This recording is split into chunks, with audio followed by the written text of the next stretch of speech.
Hi YouTube, and this is JTrain997, and I'm back this time with my review of the Marvel Legends Series 5, Blade. Now, Blade is actually, of course, his movie rendition. This is the first of the 3 Marvel Legends figures that were based on their movie versions. We'd go on to get a Marvel Legends Punisher movie version and a Marvel Legends Daredevil. If Marvel Legends Daredevil may have come out before Blade, I think. Of course, I'm speaking of the movie variation. Anyways, I actually have wanted this guy for quite some time, but I've never really got around to looking for him. So finally got him off eBay, and of course he comes with his motorcycle, his gun, his glaive, and his sword, and his trench coat is of course removable. So I believe this is a later produced figure, because I know some of the figures have a reprint of Tomb of Dracula. I think it's either his first or one of his very early appearances. And most of the ones you see around eBay are the poster book variations, of course, with different posters of Wesley Snipes from Blade 2. So, on to the back of the packaging. Let's get this glare off the box. Okay, of course, up here you have his ranking in the Marvel Universe power stats. Of course, I've never been too crazy about these, but it says intelligence of 3, strength of 2, speed of 2, and durability of 2, no energy projections, and fighting skills of 5.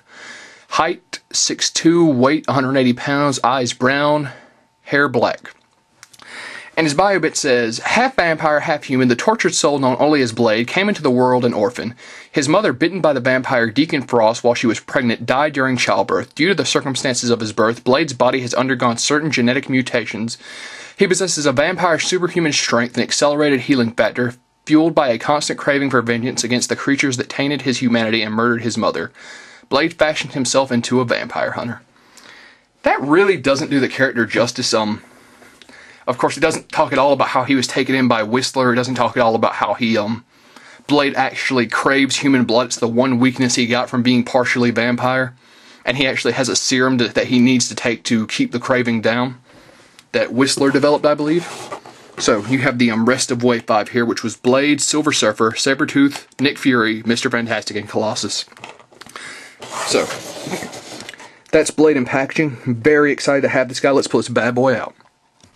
And here we have Blade out of the packaging. Now, I wanted to get a quick shot of him with the coat because, honestly, I'm going to take the coat off. I can't really get him. It really hinders his articulation.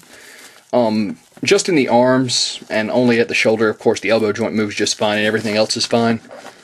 But, this actually appears to be the same, not exactly the same coat, but the same kind of style of coat that material that the Punisher's movie version figure was made out of. So, that being said, I'm gonna go ahead and pull the coat off this bad boy. Just want everybody to get a quick look at him in it. Okay, now I've removed Blade's trench coat, which wasn't very hard. Of course, let's throw that off to the side. Of course, you'll see that he actually looks very nice without the jacket, and there's even a sheath on his back for his sword, but doesn't look like it's gonna fit in there. Wait, no, it does. Of course, so now he has his sword on his back. Of course, I suppose that still could be used with a trench coat, but oh well. His legs, unfortunately, I hate this kind of ball joint, but it makes it very difficult for him to stand, and without a base, of course, other than his motorcycle, that creates a lot of issues. Let's pick this up real quick. You'll notice right here on his face, I'm going to slightly rotate this guy, there's a plastic strap connecting his sunglasses. His sunglasses actually can lift up, but I'm worried once that plastic strap comes off, they're going to not be able to stay on there, so I'm just going to leave that bad boy on. Alright, so putting this down. Another thing I heard when I was looking into this figure was I heard that his accessories were very poor because they had came with the previously released original Blade figure. And, of course, his accessories beside his sword were his gun and his glaive. And I didn't believe that because they all look so nice, but pulling him out of package, I don't know if they came with that figure, but it's very obvious they're not meant for this Blade. His gun cannot fit in his hand at all. It's simply too big. There's no design, nothing. I mean, you can kind of, I suppose you can hold it by the clip, but that's going to look terribly awkward. So, this is surprising for Marvel Legends. They're usually good about, well, I'm just going to be blunt. They're good about not half-assing something.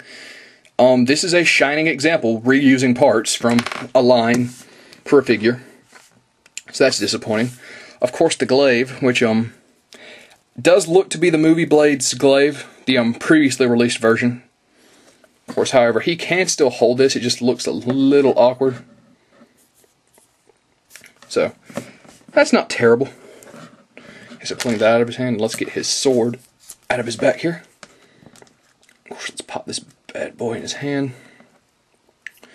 The sword stays just fine 90% of the time. Every once in a while you do run into a few problems, but overall it's not a terrible accessory. If they did reuse it, they definitely didn't do too bad of a job. Of course. So that being said, let's go into Blade's motorcycle, which is surprisingly detailed. Of course, you get a lot of nice almost like a rust coloring in there. Wheels spin, of course, turns back and forth. Some very nice paint apps. Of course, the kickstand is permanently down, but it wouldn't be standing up otherwise, so it's not a huge issue.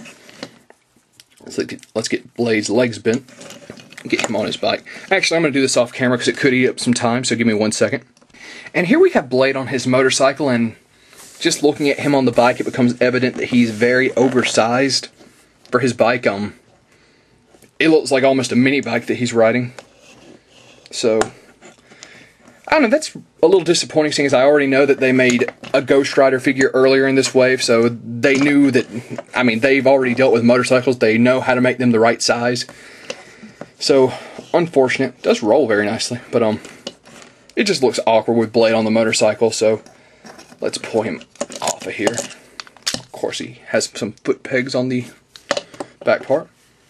So, his articulation, Blade's articulation, unfortunately, is very stiff at the arms, but you get it worked around, it's going to be fine. Double jointed at the elbow, of course.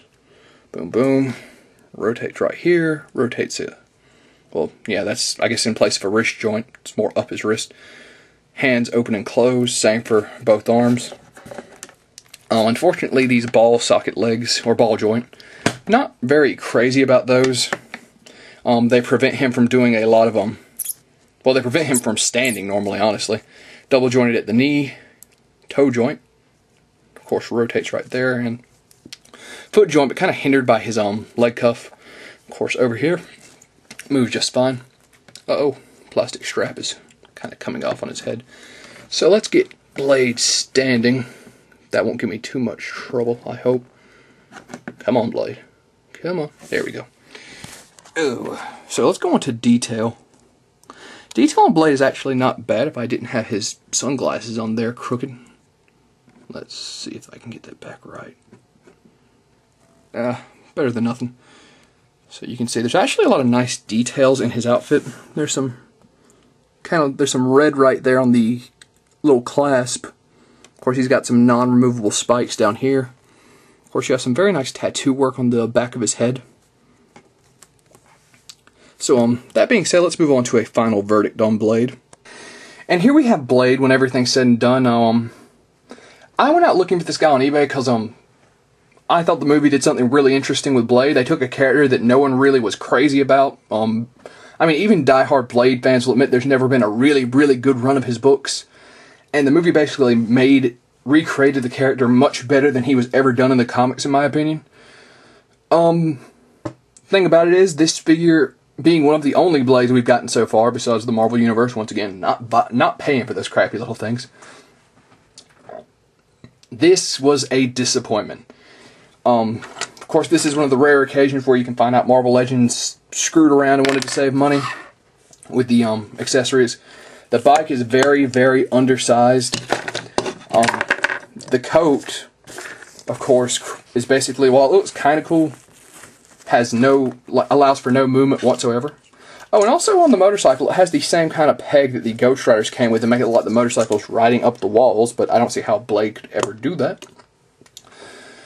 Articulations, it's okay. That's one of the places the figure shines. Of course, detail is nice. The thing is, you're going to pay about $30. That's probably the average that this Blade figure goes for. And this was a really disappointing figure. I gotta say, if you're a huge Blade fan and you don't already have this, it's not a rush to own. If you're a Marvel Legends fan and you kind of skipped over this guy, I would say try to find him loose. Doesn't seem to be any... you can see here I'm having some difficulty with him standing. This guy has a lot of problems, and I just don't know. I was really in a hurry to get a Blade figure, and now that I have him, if I had ever handled him before, he would not be on the top of my list. So this is JTrain997. I'd give Blade a very weak 6 out of 10, and I'll see you soon, YouTube.